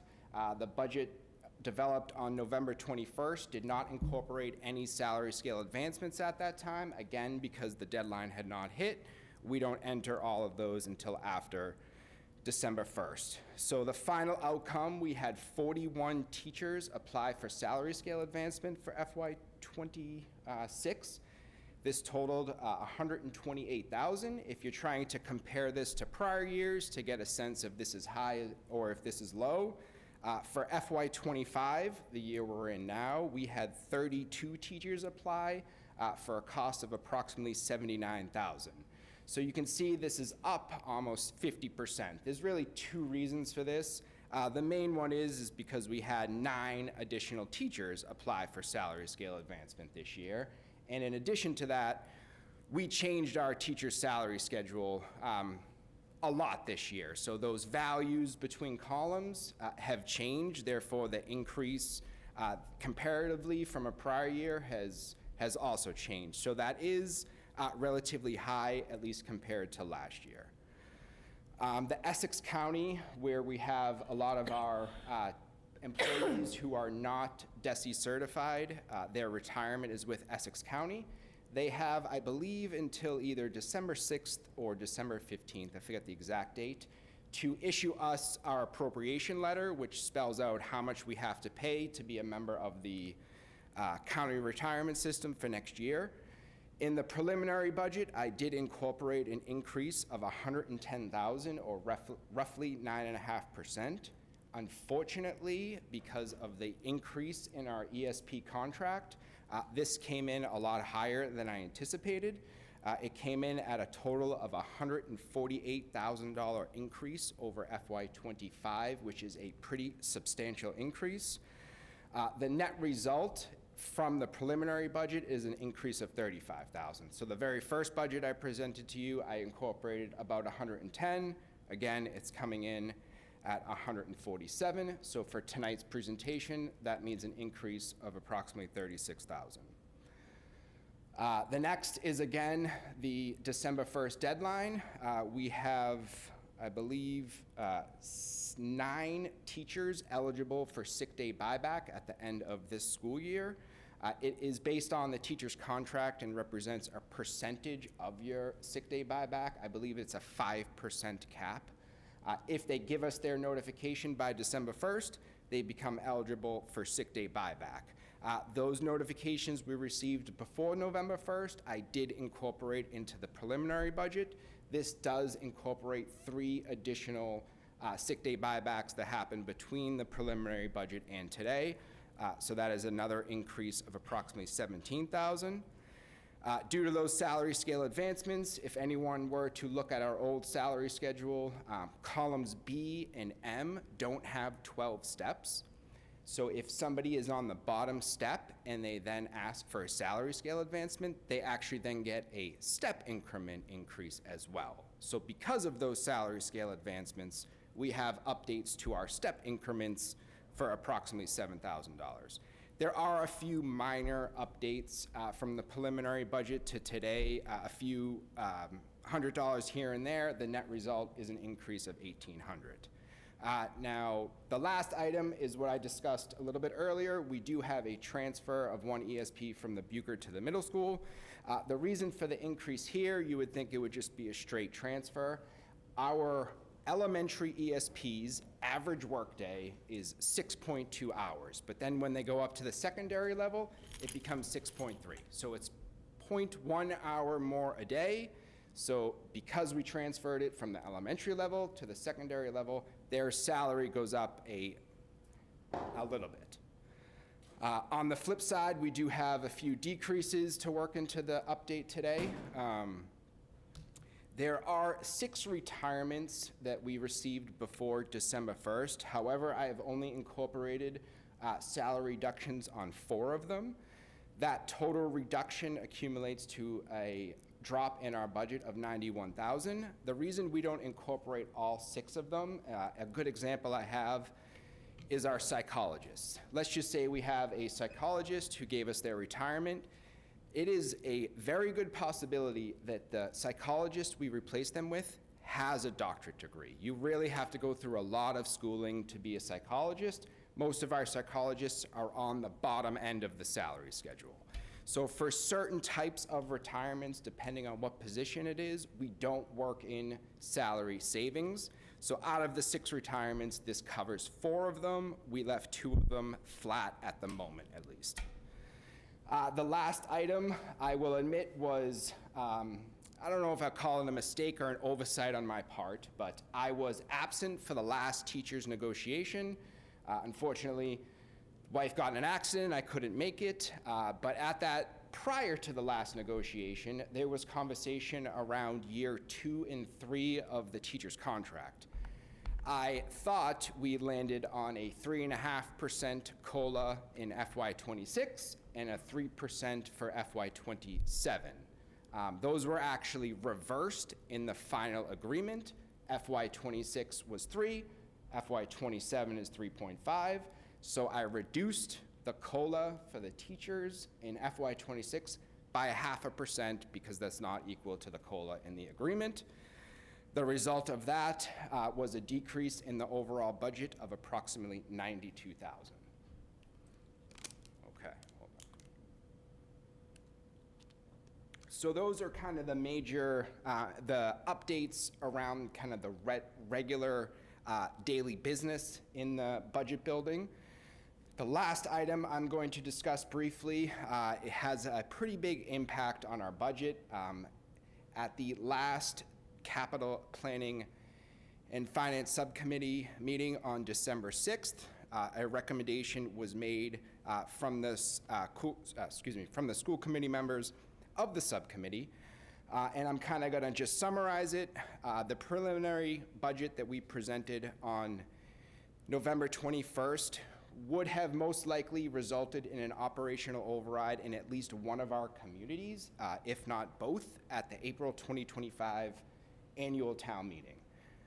As you all know, at the April 2025 annual town meeting, we are already putting forth a debt exclusion for the construction of a new elementary school. If an override would be required, that would be an additional vote at town meeting that would cause a majority share to vote. It would also be an additional vote at the ballot. So the end result of our April 2025 town meeting would be 8 votes on either the combination of the debt exclusion at town meeting or at the ballot. So historically speaking, when you have 8 chances for something to get voted down and 2 overrides in one town meeting, the chances of all of them passing are slim. So the end result of the recommendation from Capital Finance is to reduce our FY26 preliminary budget by our E&D offsets, and the net result is a reduction of approximately $1.1 million. So we removed the major capital items that we were funding with E&D in the 2025 budget.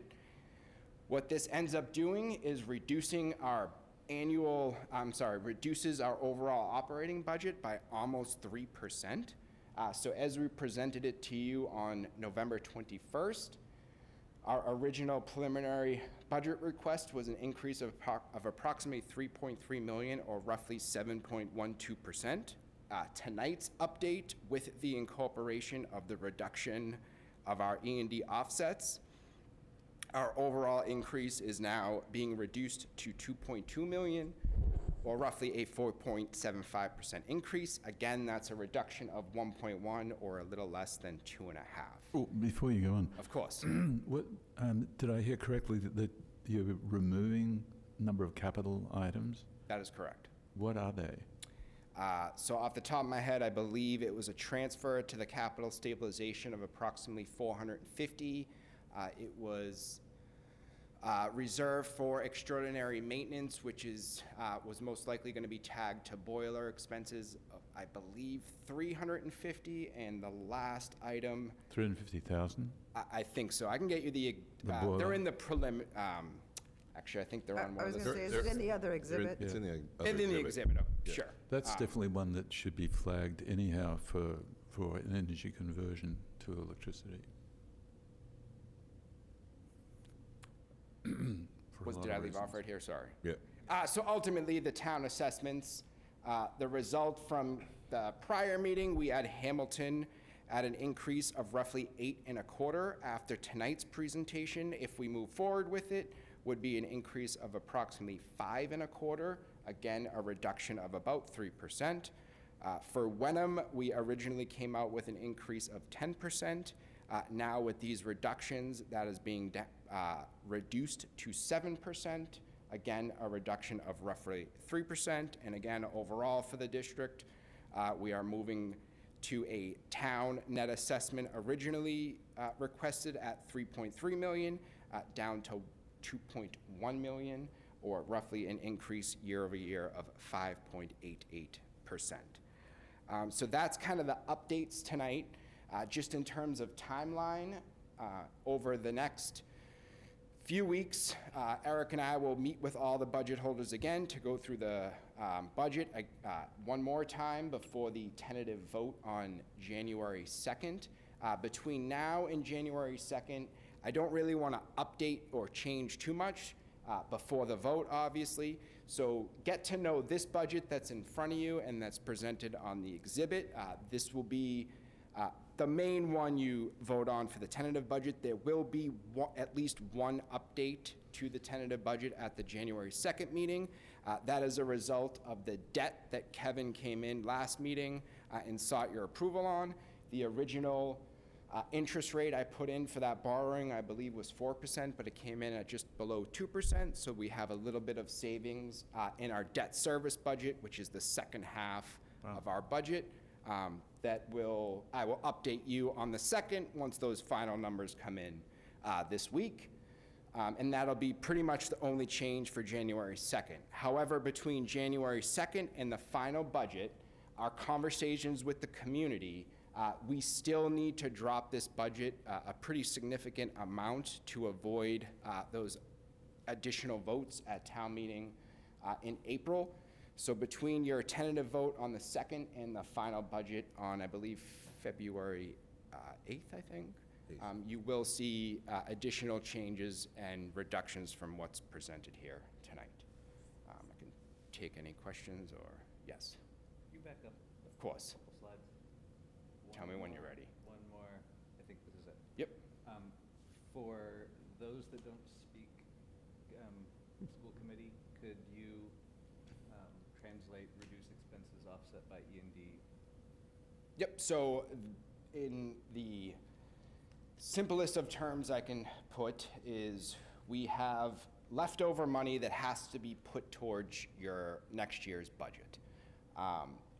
The best financial practice is when that happens is to use that money for one-time expenses, because usually it's a one-time revenue source. So like we did in the 25 budget and like we did in the 24, we built in capital items or additional contributions to OPEB to offset some of that one-time revenue source.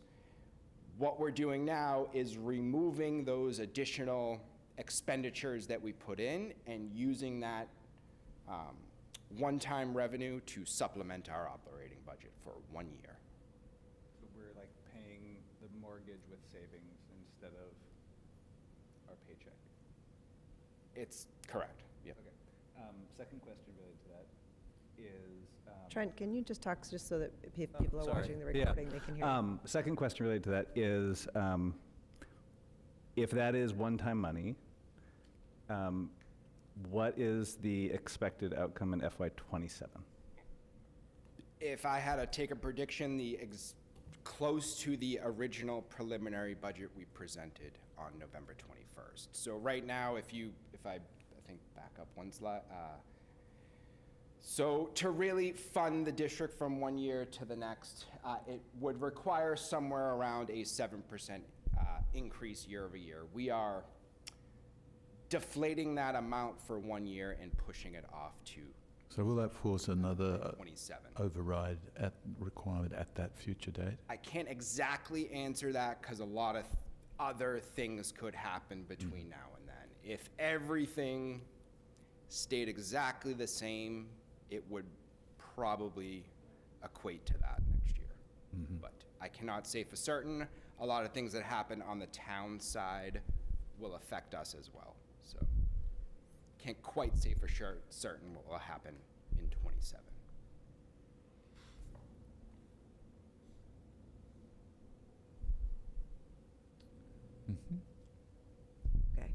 Okay.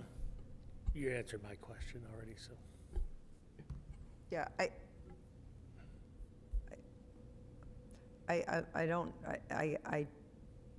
spend a lot of time saying, trust the committee, and I do, and this is why we have a subcommittee, and I'm imagining that this was Trent was there for the conversation.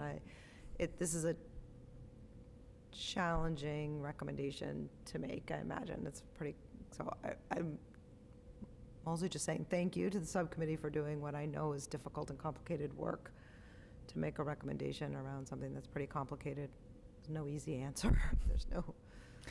And the reason I ask the questions I do is to kind of Yeah. walk everybody through the committee here through the thought process that we took.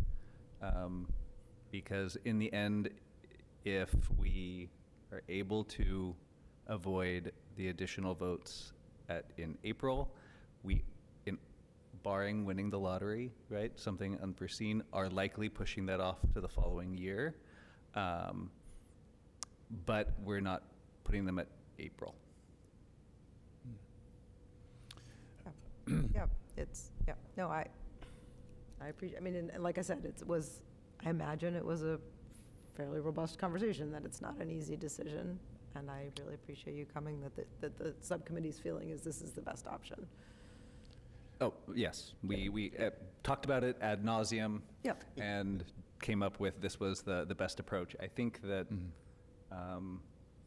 the budget presented here, though, doesn't get us to a likely avoiding those additional votes. And that's what you're saying, that there's large more work additional to do. cuts that would have to be made to get there, and we should expect those being presented in later budgets. That is correct. The January Also, the 16th meeting, 16th. I think. the 300. I'm still curious about the 350,000. If that's something that it's shaky as to whether you're going to be forced to spend that, or maybe a reduced amount on an alternative technology. Just leaving it out of the budget may not fully reflect what the risk exposure is. If I'm understanding what the 350 is meant to cover, or was meant to cover. So I think you're asking, like, what happens if something happens to the thing we're not fixing? Yeah.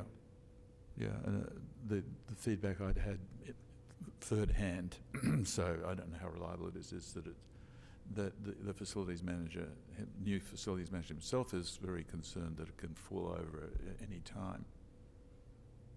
But like I said, that's third hand, so I don't know, can't speak authoritatively firsthand of knowing that.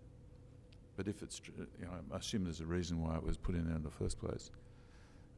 And therefore, the question is, again, what do you expose to the people who ultimately are going to have to approve this?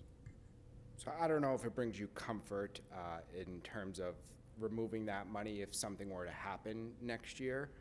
There is still the capital stabilization funding Okay. if an emergency did happen.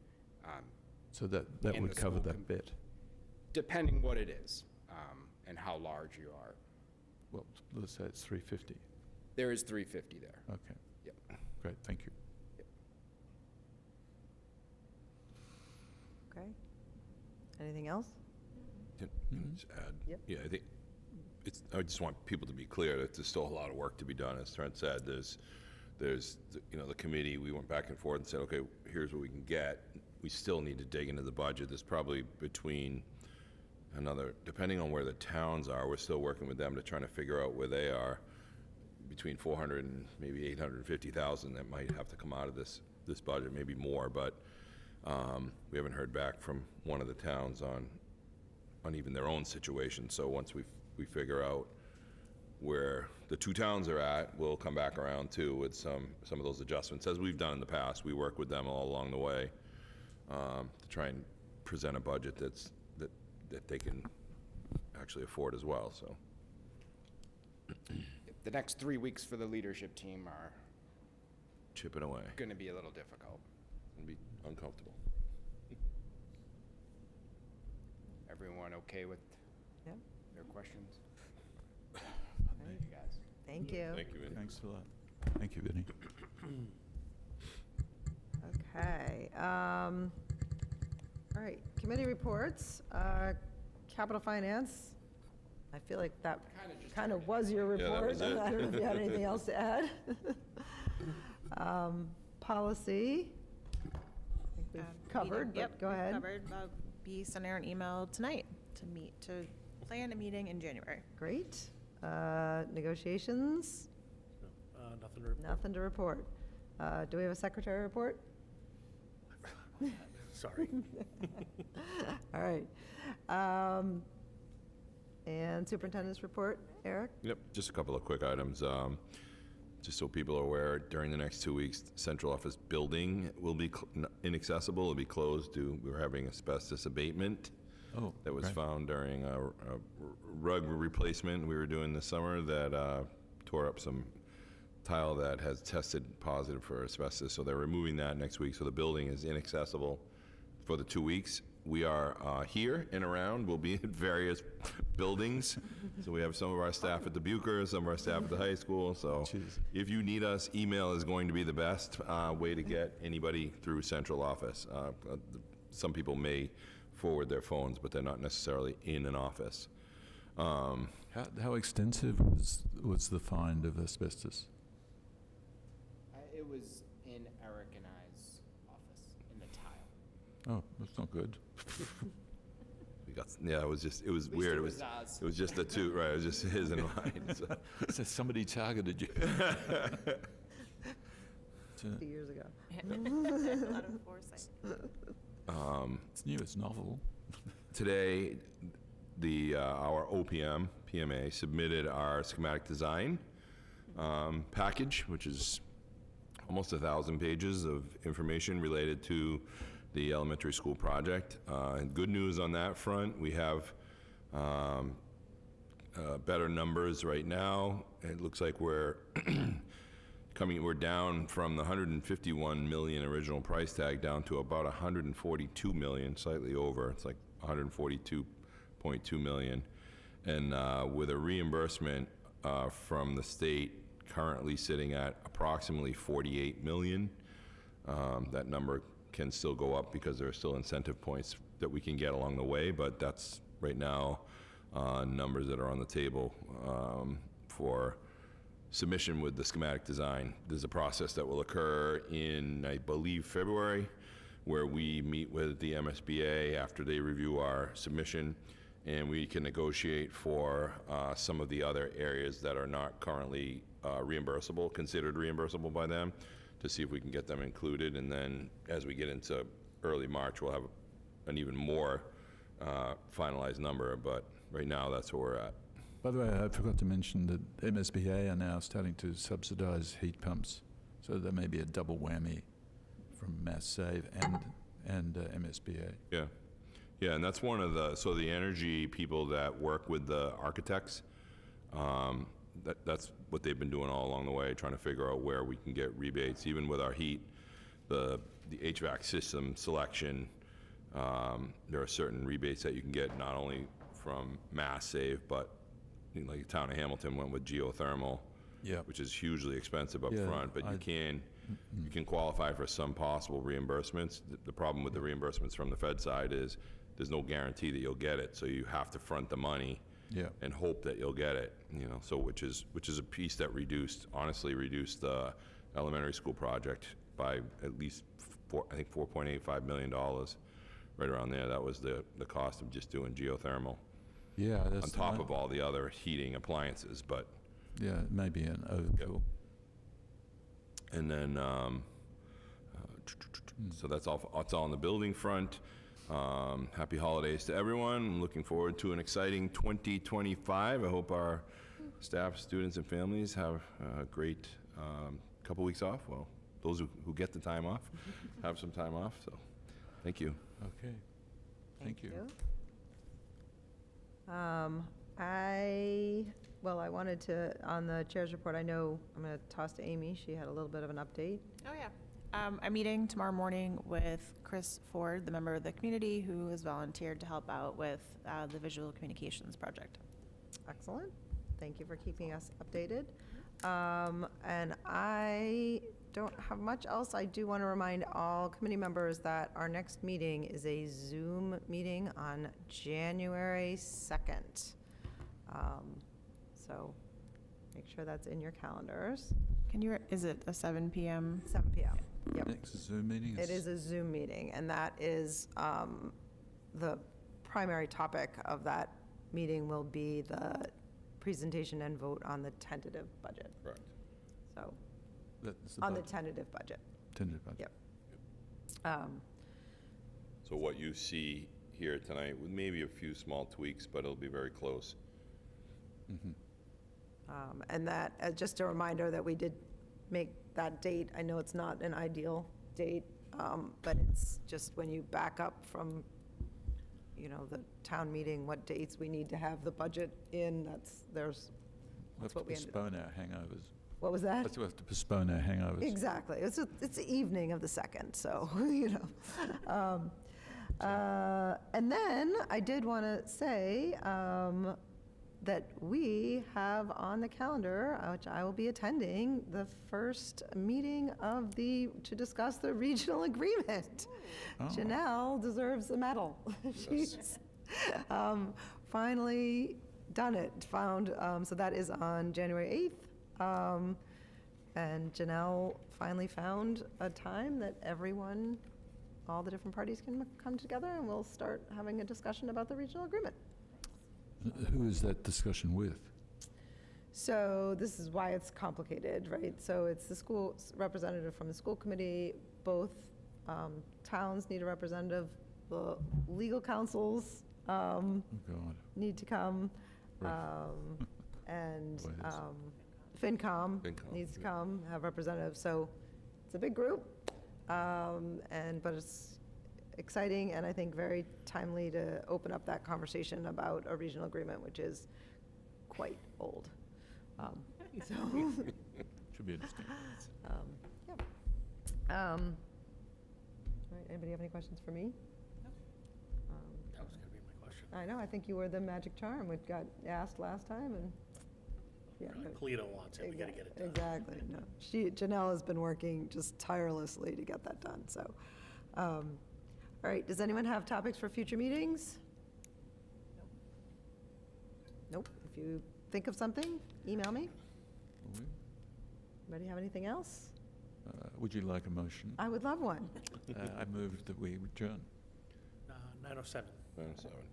Second. 9:07. All right, second by Amy. All those in favor? And that is unanimous of the 5 members present.